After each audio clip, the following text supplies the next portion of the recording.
Assalamualaikum warahmatullahi wabarakatuh. Hai semuanya, jadi sekarang kami lagi berada di Mall Pelayanan Publik Kota Serang. Sebelumnya, perkenalkan, saya Yosi Jawa Melika. Dan saya Amanda Dewi Yanti Agustin. Saya Tia Silvia. Saya Nurul Joana Putri. Saya Rafina Sakti Dewi. Saya Siti Ujratun Sofia. Saya Nurizka Octavia. Saya Aulia Kamalia. Saya Novi Dwianggita. Dan kami di sini akan mewawancarai salah satu pegawainya tentang digitalisasi pelayanan publik di DPM-PTSP Kota Serang. DPM-PTSP adalah singkatan dari Dinas Penanaman Modal dan Pelayanan Terpadu Satu Pintu, yaitu instansi pemerintah daerah yang bertugas mengurus perizinan dan investasi di suatu wilayah. Tugas dan fungsi utamanya yang pertama, membantu pemerintah daerah dalam urusan penanaman modal dan pelayanan perizinan. Yang kedua, menyelenggarakan pelayanan administrasi terkait perizinan dan non-perizinan. Yang ketiga, memfasilitasi masyarakat dan pelaku usaha dalam mendapatkan izin, termasuk memberikan layanan pendamping teknis gratis.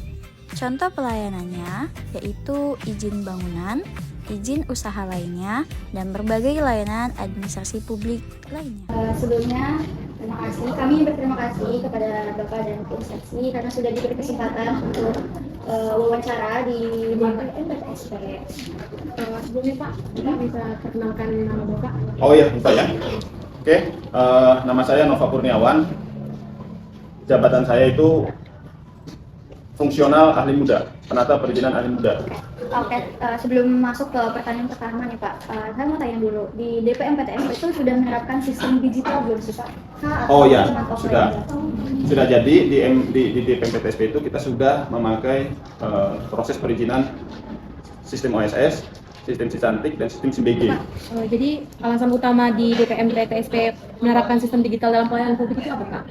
Alasan yang paling utama memang itu sudah pertama memang arahan dari pemerintah pusat pertama, terus keduanya mempermudah masyarakat bisa mempermudah proses dalam perizinan. gitu. Jadi intinya ya sekarang kan kalau misalnya harus datang ke lokasi gitu kan ada mungkin ribet atau ngantri gitu kan, dengan dibuat online gitu ya sistem perizinan, itu memudahkan untuk masyarakat atau pelaku usaha untuk melakukan proses perizinan gitu. Sejak kapan sih Pak proses digitalisasi layanan ini mulai diterapkan di DPM-PTSP?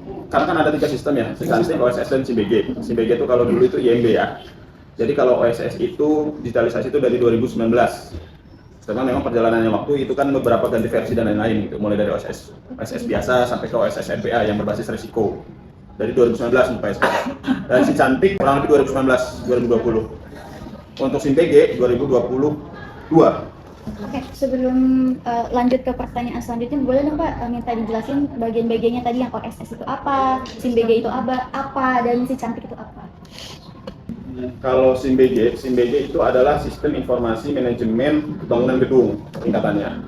Jadi dia lebih melayani ke proses pemohon atau masyarakat dalam hal pelayanan perizinan bangunan. Nah, kalau dulu kan namanya izin mendirikan bangunan, itu manual dalam artian si masyarakat datang sini, proses di sini, daftar di sini, selesai. Kalau ini si pemohon bisa daftar di rumah, tapi dengan ketentuan memang harus mengupload persyaratan yang ada. Jadi semua itu dilakukan di rumah bisa ya? Bisa. Ya. OSS juga itu kan online single submission. Itu juga sama, bisa daftar juga. Bisa daftar di rumah. Cuman memang kalau ada kesulitan ya kita ada fasilitas layanan mandiri, kita bisa bantu. Sicantik juga sama. Pada prinsipnya kalau layanan digital begini, sebetulnya kan itu bisa di rumah atau bisa di mana aja pendaftarannya. Yang penting persyaratan yang diminta ya terpenuhi atau lengkap. Gitu. Di sini layanan apa saja sih Pak yang udah berbasis digital selain kayak perizinan? Apakah ada layanan-layanan yang lainnya gitu? Kalau berbasis digital ya karena memang arahan dari kementerian, arahan dari pusatnya, semua daerah itu memang diharuskan untuk secara digital gitu. Artinya semua perizinan kita semua sudah digital di sini. Gitu. OSS, Sicantik, dan SIMBG. OSS itu yang berbasis risiko tuh. Kalau Sicantik itu kan intinya gini, yang tidak dilayani di via OSS itu dilayaninya di Sicantik. Gitu. Sistem Sicantik. Nanti teman-teman bisa searching lah. Ada Sicantik kita punya Kementerian Kominfo. Mulai dari izin kalau di Sicantik itu ada izin penyelenggaraan reklame, terbitannya dari Sicantik, terus ada izin sumber daya, kalau bidan, izin praktek bidan, dokter, kayak gitu. Kalau OSS kan selain izin ada sertifikat standar, ada yang terbitan nomor induk berusaha itu review OSS. Bagaimana sih Pak mekanisme kerja sistem digital tersebut? Apakah terintegrasi dengan instansi lain misalnya kayak OSS, Disdukcapil atau BKPM? Kalau OSS itu, ya misal OSS Cantik dan SIMBG semuanya ini dalam alur pelayanannya terintegrasi dengan dinas lain, Jadi saling gitu, terhubung. saling berhubungan. Karena pada prinsipnya kalau kita kan bukan dinas teknis, jadi kita mah hanya sifatnya validasi akhir dalam hal penerbitan perizinan. Misal dalam hal ini pemohon mengupload permohonan, berkas dilengkapi. Nah, sebelum masuk ke kita sebagai validasi, itu masuk dulu ke akunnya dinas teknis. Dinas teknis itu memverifikasi sesuai apa tidak. Kalau sudah sesuai, baru masuk ke kita untuk validasi. Kalau tidak sesuai, itu dibalikin lagi ke pemohon untuk diperbaiki. Jadi pada prinsipnya 3 sistem ini, OSS, Cantik dan SIMBG ini, semuanya itu memang terintegrasi dengan dinas teknis. Misal kalau yang SIMBG itu kan terkaitnya dengan dinas PU. Kalau si Cantik itu macam-macam. Ada kalau bisa perizinannya izin dengan reklame berarti dengan PUPR. Kalau tenaga kesehatan terintegrasinya dengan Dinkes. Kalau parkir terintegrasinya dengan dinas perhubungan. Gitu. Gimana sektornya? Gitu. Bagaimana sih Pak respon masyarakat terhadap kemudahan layanan berbasis digital yang sudah disediakan di instansi ini? Iya, kalau respon ya bicara respon ada yang positif ada yang negatif lah ya. Kalau bisa respon, tugasnya kita sebagai pemerintah daerah harus bisa fasilitasi itu. Itu artinya kalau sebagai pemohon itu kan nggak semuanya jiwa gadget semua, nggak semua yang paham dengan gadget, nggak paham semua dengan digital. Tapi tugas kami di saat nemuin pemohon-pemohon yang tidak sesuai, yang tidak mengerti, yang tidak paham, makanya kami di layanan MPP ini kan difasilitasi ada layanan mandiri atau helpdesk. Itu sebagai solusi kita di mana ada masyarakat atau pemohon yang memang tidak paham hal dalam proses penyelenggaraan perizinan via digital. Gitu. Bukan berarti mereka kesini itu melayani kita secara manual, bukan. Itu jangan salah persepsi. Kan di luar kadang-kadang itu masih bertemu, padahal udah online. Ya bertemu karena mereka tidak paham. Makanya kita layani di sini.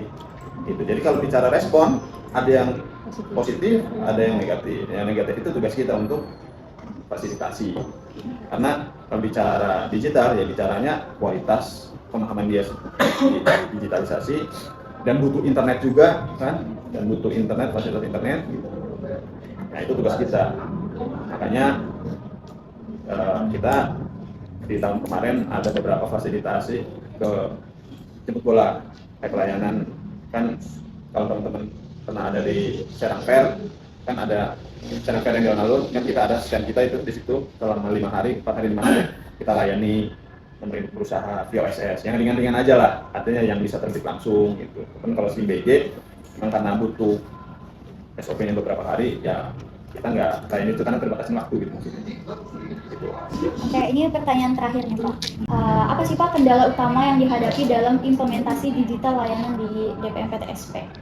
Ya kalau sebetulnya klise ya permasalahannya, balik lagi ke kualitas sistemnya. Karena soal maintenance. Sistemnya kan karena kita bicara sistem, ya kualitas sistemnya kan naik turun. Karena memang bukan punya kita hanya sebagai user nih. OSS dari Kementerian PKPM atau Kementerian Investasi. SIMBG kementeriannya PUPR. Cantik Kementerian Kominfo. Jadi kendala yang paling utama adalah kualitas si sistemnya itu stabil apa enggak, itu yang pertama. Keduanya kualitas internetnya, gitu, naik turun atau ya kadang-kadang kendala.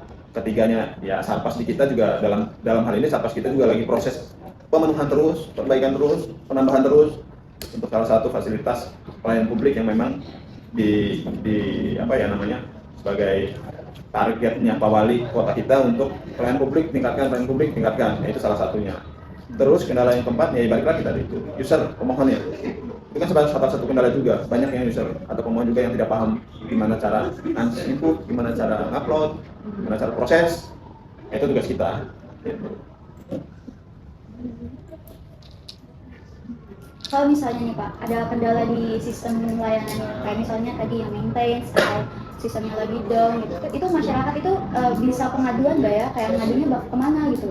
Ada sistem layanannya yang dibuat? Kalau pengalihan, kalau sistem itu gangguan, kita pengalihan. Karena kan pada prinsipnya kita harus sudah digital. Ya. Sudah tidak diterima lagi tuh proses pelayanan perizinan secara manual. Jadi ya kita kadang-kadang kalau ada gangguan dari pihak pusat ada pemberitahuan. Tanggal 7 sampai tanggal 9 kayak kemarin OSS maintenance. Kita share di website kita share di IG kita. Gitu. Pokoknya sedang ada gangguan, resmi rilis dari mereka. Gitu. Ya mau nggak mau teman-teman atau pemohon harus bersabar dalam hal ini karena kita nggak bisa, karena ini sistem punya pusat, kita nggak bisa masuk urusan mereka, gitu. Harus bersabar. Sudah. Oke, sebelumnya terima kasih ya kepada Bapak udah bersedia menjawab semua pertanyaan-pertanyaan dari kita. Mohon maaf kalau kita tadi ada salah kata. Ya, sama-sama belajar. Ini